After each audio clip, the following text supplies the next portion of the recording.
নমস্কার, আমি দেবপ্রসাদ গাইন চলে এলাম প্রত্যেক দিনের মতো আজকেও আপনাদের সামনে সিএএ সহ টুকিটাকি কিছু সংবাদ নিয়ে। তো আজকের সংবাদ সিএএ নিয়ে তো হবে। আজকের যেটা সব থেকে বড় সংবাদ সেটা হচ্ছে আমাদের যে কলকাতা হাইকোর্ট একটি মামলার রায় দিয়েছে। সেই মামলাটা কি নিয়ে হয়েছিল, কি তার প্রেক্ষাপট, সেটা সম্পর্কে একটু আলোকপাত করব। জমির নথি ভারতের নাগরিকত্বর প্রমাণ নয়, অনুপ্রবেশের অভিযোগে ধৃত মামলার পর্যবেক্ষণ কলকাতার হাইকোর্ট। যদিও ভারতের সুপ্রিম কোর্ট ইতিমধ্যে তাদের রায়ে জানিয়েছিল ভারতবর্ষে Aadhaar card, voter card, ration card, PAN card, ব্যাংকের বই, জমির দলিল কোনোটাই নাগরিকত্ব প্রমাণ বহন করে না। যাই হোক, ধৃত নাগরিকত্ব প্রমাণ নথি দেওয়ার জন্যে একটা সুযোগ দিয়েছিল হাইকোর্ট। এই খবরটা আমি অনেক আগে একবার করেছিলাম, আবার ডেট ছিল। এবার সেই ডেট আছে কিন্তু 20 জুলাই। তার আগে এই সম্পর্কে একটু আলোকপাত করা যাচ্ছে। 20 জুলাই সেই নথি জমা করতে হবে। হাইকোর্ট জানায় ওই সময়ের মধ্যে হলফনামায় নাগরিকত্ব প্রমাণ দিতে হবে ধৃতকে। অর্থাৎ ধৃত যে ব্যক্তি এখানে ফরেনার অ্যাক্টে মামলা হয়ে জেলে আছে, তার কিন্তু ওই Aadhaar card, voter card, ration card, PAN card এ সমস্ত আছে, জমির দলিলও আছে, মানে জমির নথিও আছে। নাগরিকত্ব প্রমাণ কিন্তু এটা কোনো প্রকারেই হতে পারে না। ইতিমধ্যে প্রথম কোর্টে আমাদের মহামান্য জজ সাহেব অর্থাৎ জাস্টিস বলেছিল যে আগামী কোর্টে আপনার আর কি প্রমাণ আছে, এখানকার নাগরিক 1955 এই সমস্ত ধারা মোতাবেক সেগুলো বলেছিল। বাংলাদেশ থেকে ভারতে আসা অনুপ্রবেশকারীর আবেদনে মামলায় এমনই পর্যবেক্ষণ করেছিল কলকাতা হাইকোর্ট। গত জুন মাসে গ্রেপ্তার হন তিনি, এখন ডিটেনশন হোমে আছে। তার হয়ে আবেদন করেছেন তার আত্মীয়। ধৃত ব্যক্তির নাম নাসির। তার হয়ে আবেদন করেছে তার আত্মীয়। সেই আবেদনের প্রেক্ষিতে হাইকোর্টের পর্যবেক্ষণ, এদেশে কেউ জমি কিনলে তার অর্থ এই নয় যে তিনি নাগরিক। বিচারপতির পর্যবেক্ষণ এটাই। বিদেশের নাগরিক এদেশে জমি কিনতেই পারেন। একজন বিদেশি নাগরিক ভারতের স্থাবর সম্পত্তি কিনেছে, এর মানে এই নয় তিনি এদেশের নাগরিক। আবেদনকারীর আইনজীবী কোর্টে সওয়াল করেন তার মক্কেল ভারতীয়, তবে রাজ্যের তরফে জানানো হয়েছে ধৃত স্বীকার করেছেন যে তিনি বিদেশের নাগরিক। আদালত আবেদনকারীকে ধৃতের নাগরিকত্ব প্রমাণ দাখিলের কথা বলেন তার আইনজীবীকে। আইনজীবী তার মক্কেলের হয়ে জমি জমার নথি কোর্টে পেশ করেন। তারপরে হাইকোর্টের পর্যবেক্ষণ। আবেদনকারীর আইনজীবী যেসব নথি দাখিল করেছেন তার কোনোটাই নাগরিকত্বর প্রমাণ বহন করে না। মক্কেল এদেশের নাগরিকত্ব প্রমাণ যেটা দেয় সেটা কোনো প্রকারেই বিচারপতি গ্রহণযোগ্য নথি হিসাবে গ্রহণ করেনি। একমাত্র জমির নথি ছাড়া। তারপর বিচারপতি বলেন জমির নথি কখনোই নাগরিকত্বের প্রমাণ হতে পারে না। ধৃত নাগরিকত্বের প্রমাণ নথি দেওয়ার জন্য আরও একটা সুযোগ দিয়েছে হাইকোর্ট 20 জুলাই। সেই নথি জমা করতে হবে।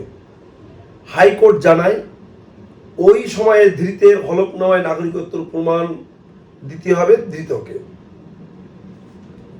সম্প্রতি গুয়াহাটির হাইকোর্টে এক ব্যক্তির নাগরিকত্ব যাচাইয়ের পর 16টি নথি খারিজ করে দেয়। এই খবরটা কিন্তু আমি করেছিলাম। 16টা নথির মধ্যে কিন্তু ছিল pan card, voter card, Aadhaar card, ব্যাংকের বই, জমির দলিল ইত্যাদি ইত্যাদি। তাছাড়া বাবা দাদুর জমির নথিও নিয়ে গিয়েছিলেন। এই খবরটাও কিন্তু আমি করেছিলাম। বিচারপতি জানিয়েছিলেন 1964 সালের বিদেশি নাগরিক আইনে 9 নম্বর ধারা অনুযায়ী জমা দেওয়া কোনো নথি তার কাছে নাগরিকত্বর পরিচয় হিসাবে যথেষ্ট নয়। কত সালে দিয়েছিল? 1964 সালের তার বাবা দাদুরা এসেছিল, সেই নথিও কিন্তু ওই ব্যক্তি জমা দিয়েছিল। সেটাও কিন্তু মহামান্য আদালত গ্রহণযোগ্য নথি হিসাবে গ্রহণ করেনি। পাসপোর্ট নাগরিকত্বের প্রমাণপত্র কিনা তা নিয়ে সম্প্রতি বিতর্ক হয়েছে।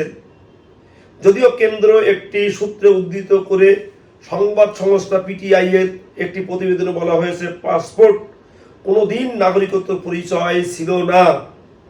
এটা একমাত্র ট্রাভেলার ডকুমেন্টস হিসাবে এদেশ স্বীকৃতি প্রদান করে।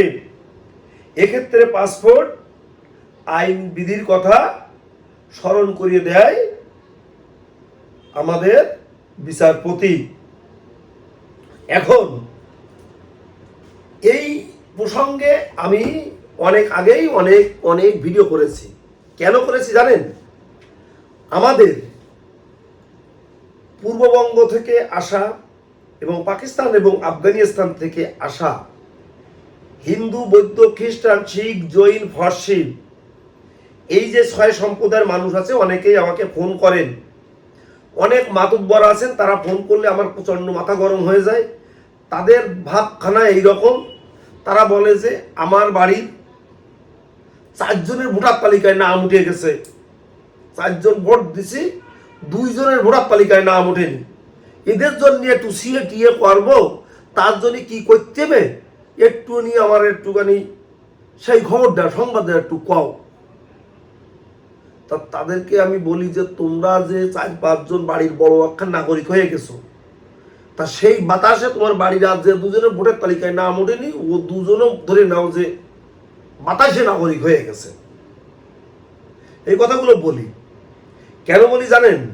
বুকের যন্ত্রণায় আমাদের এই মানুষগুলোর মাথার ভিতরে প্রথম থেকেই কেউ ঢুকাতে পারেনি। যখন বাংলাদেশে ছিল তখনও ঢুকাতে পারেনি যে এই দেশে আমাদের বসবাসের জন্য উপযুক্ত নয়। আজও কালও এই দেশ আমাদের ছাড়তে হবে। তারপর কি হয়? কোন ক্রমে এই দেশে আসার পর মোটামুটি একটা voter card, Aadhaar card, PAN card, ration card করে নেওয়ার পরে এরা ভাবে আমরা বিশাল বড় একখানা নাগরিক। প্রত্যেক দিন বলি যে আপনার ভোটার তালিকায় নাম উঠেছে 2026 সালে, আপনি ভোট দিয়েছেন, তার মানে কিন্তু আপনি নাগরিক নন। এদেশের সুপ্রিম কোর্ট স্পষ্টভাবে বলে দিয়েছে যে Aadhaar card, voter card, ration card, PAN card, ব্যাংকের বই, জমির দলিল, এসসি কার্ড, আপনার সরকারি চাকরি বাকরি কোনোটাই কিন্তু আপনি এই দেশের নাগরিক তার প্রমাণ বহন করে না। নাগরিকত্বের প্রমাণ বহন করে এই দেশের নির্দিষ্ট ধারাবাহিক যে নিয়ম আছে, আইন আছে, 1955 ধারা বিভিন্ন রকম, সেই আইনের মধ্যে আমি ঢুকছি না। কেউ বলে আমি 2000 সালে এসেছি, কেউ বলে আমি 71-এ চলে এসেছি, কেউ বলে 71-এ 2 বছরের আগে এসেছি, কেউ বলে দেশভাগের সময় এসেছি। 1939 সালের 19 জুলাইয়ের পরে যারা এই দেশে ঢুকেছে প্রত্যেককে অনুপ্রবেশকারী। সেই অনুপ্রবেশকারীর তকমা এই দেশের মহান সরকার আমাদের ঘাট থেকে তুলে দিয়ে আমাদের সেই সমস্ত মানুষদের, এখানকার শরণার্থী অর্থাৎ উদ্বাস্তু মানুষদের এখানকার রিফিউজি হিসাবে তাদের মর্যাদা দিয়েছে।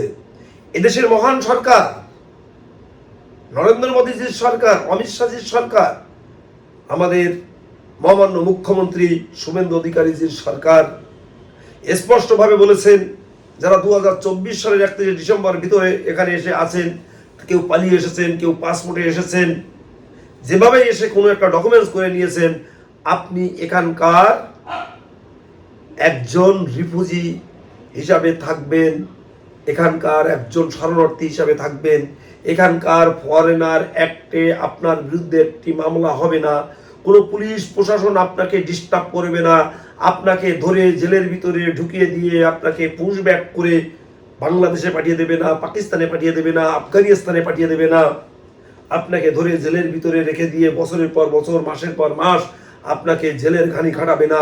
যেটা পশ্চিমবঙ্গের এই পা ধোয়া যে সরকারটা ছিল বিগত 3 মাস 4 মাস আগে, যাদেরকে দেখেছিলেন 15 বছর এই ভারতবর্ষের এই একটা মহান রাজ্য, যে রাজ্যের নাম পশ্চিমবঙ্গ, এই পশ্চিমবঙ্গে একটা চোরের সরকার চলছিল, সেই সরকারটা বাংলাদেশ থেকে আসা যে সমস্ত হিন্দু বাংলাদেশি যারা সংখ্যালঘু, তাদেরকে ধরে ধরে ওই বসিরহাটের জেলে, বনগাঁর জেলে, আপনার এই ক্যান্টনমেন্টের জেলে, এছাড়া এই রাজ্যের বিভিন্ন জেলে বাংলাদেশি হিন্দুদের কিন্তু অনুপ্রবেশকারী হিসাবে ফরেনার অ্যাক্টে মামলা দিয়ে তাদেরকে জেলের ভিতরে রেখেছিল এবং অনেককে পুশব্যাক করে দিত, এবং অনেক জায়গায় অনেক থানার পুলিশরা রাতের অন্ধকারে বাড়ি থেকে তুলে নিয়ে, অনেক থানার পুলিশরা তুলে নিয়ে গিয়ে তাদের সাথে বড় অঙ্কের ডিল করে টাকা পয়সা নিয়ে তাদেরকে ছেড়ে দিত। মাঝে মাঝে তারা মাসিক চাঁদা হিসাবে অনেকের কাছ থেকে নিয়েছে। এরমও অনেক নজির কিন্তু আছে। এখন আর ওই সমস্ত বাদরামি, বদমাইশি, শয়তানি এই পশ্চিমবঙ্গে বিগত 3 মাস যখন থেকে মহামান্য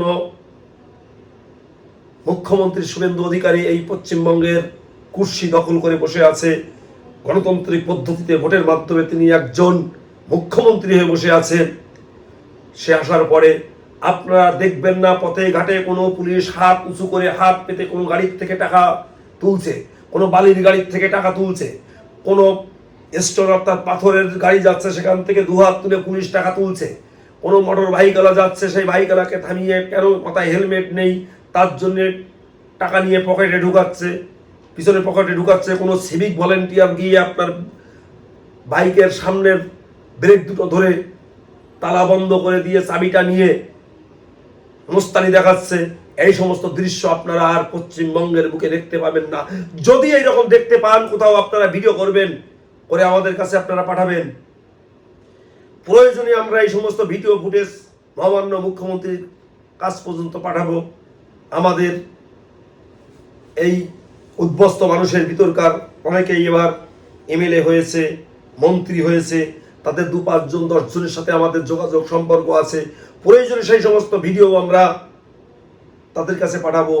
আপনারা কোনো প্রকারের কোনো প্রশাসনিক হ্যারাসমেন্ট যদি হন, বাংলাদেশ থেকে আসা নির্যাতিত অত্যাচারিত হিন্দু, বৌদ্ধ, খ্রিস্টান, শিখ, জৈন, পার্সি এই 6 সম্প্রদায়ের মানুষ, আপনারা ভয় পাবেন না।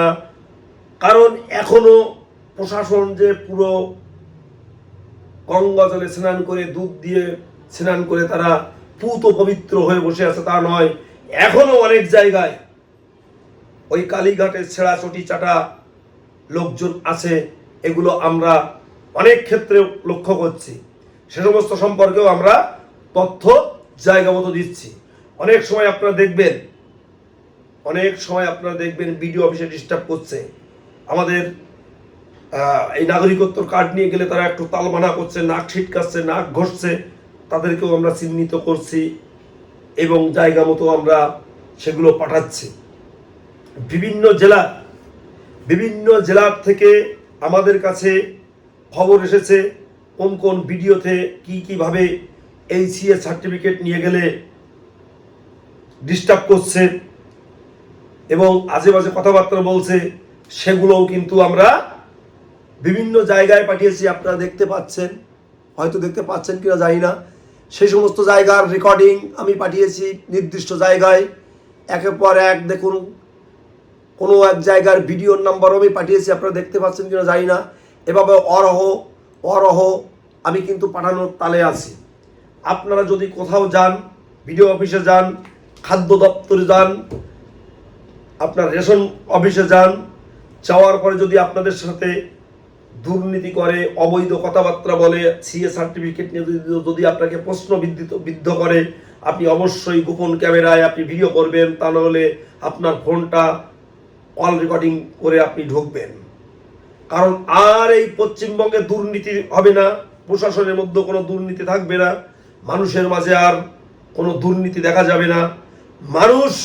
মানুষকে অত্যাচার করে টাকা নয়ছয় করবে, লুট করবে, এগুলো আর দেখা যাবে না। কারণ এই পশ্চিমবঙ্গের সরকার এখন মানবতার সরকার। আমাদের মাননীয় শুভেন্দু অধিকারী মহাশয়ের সরকার, মুখ্যমন্ত্রীকে আমরা শ্রদ্ধার সহিত তাকে আমরা বলতে চাই, আমাদের এই উদ্বাস্তু মানুষ যারা বাংলাদেশ থেকে চলে এসেছে, বিভিন্ন সময় নির্যাতিত হয়ে, আপনি অবশ্যই জানেন, আপনার কাছে আমার থেকেও অনেক তথ্য আছে। কিন্তু আমার বক্তব্য একটাই, 2024 সাল এটা কাট অফ ডেট না হয়ে বাংলাদেশ থেকে চলে আসা হিন্দু, বৌদ্ধ, খ্রিস্টান, শিখ, জৈন, পারসি এই 6 সম্প্রদায়ের মানুষ যেদিন থেকে এই দেশে আসবে, সেদিন থেকে তারা যেন এই দেশে নিরাপদে থাকতে পারে। তাদেরকে যেন এই মহান দেশের মহান সরকারের পুলিশ প্রশাসন ডিস্টার্ব করে তাদেরকে অ্যারেস্ট করে ভিতরে না ঢুকায়, তাদেরকে এখান থেকে অ্যারেস্ট করে পুশ ব্যাক করে আবার যেন তাদের ওই কুমিরের মুখে, বাঘের মুখে ছুঁড়ে না ফেলে। অনেক কষ্ট, অনেক যন্ত্রণা, অনেক অত্যাচার সহ্য করে এই মানুষগুলো তাদের বাড়ি, গাড়ি, ভিটা মাটি, 14 পুরুষের বসত বাড়ি ফেলে, তাদের পুকুর ভরা মাছ, গোহাল ভরা গরু, মাঠ ভরা ফসল সব কিছু ফেলে রেখে রাতের অন্ধকারে কেউ পালিয়ে আসছে, অনেকে পাসপোর্ট করে চলে আসছে, আর ফিরে যাচ্ছে না। এক দুর্বিষহ জীবন যন্ত্রণা। আর সেই জীবন যন্ত্রণা নিয়ে আমাদের এই উদ্বাস্তু মানুষগুলো অর্হ তাদের বুকের মাঝে দংশন করে এক যন্ত্রণা। সেই যন্ত্রণার মাঝে যদি এখানকার পুলিশ প্রশাসন তাদেরকে ডিস্টার্ব করে, তাদেরকে যদি প্রতিনিয়ত ভয় দেখায়, তাহলে এই মানুষগুলোর আর যাওয়ার কোনো জায়গা থাকবে না, যাওয়ার কোনো পথ থাকবে না। অনেকে হয়তো 2-1 বিঘা জমি জমা যা আছে বিক্রি টিক্রি করে নিয়ে চলে এসেছে।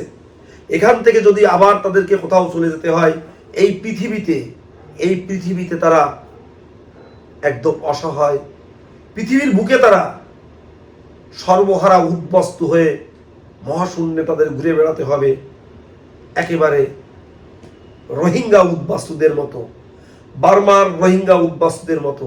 তাই আপনাদের কাছে আমাদের করজোড়ে অনুরোধ, আমাদের পাকিস্তান, আফগানিস্তান এবং বাংলাদেশ থেকে চলে আসা হিন্দু, বৌদ্ধ, খ্রিস্টান, শিখ, জৈন, পারসি এই 6 সম্প্রদায়ের মানুষ যেদিন এই মহান ভারতবর্ষে ঢুকবে, তাদেরকে একটু থাকার ভিত ব্যবস্থা করে দেবেন, এই আশা আমি আপনাদের কাছে রাখছি।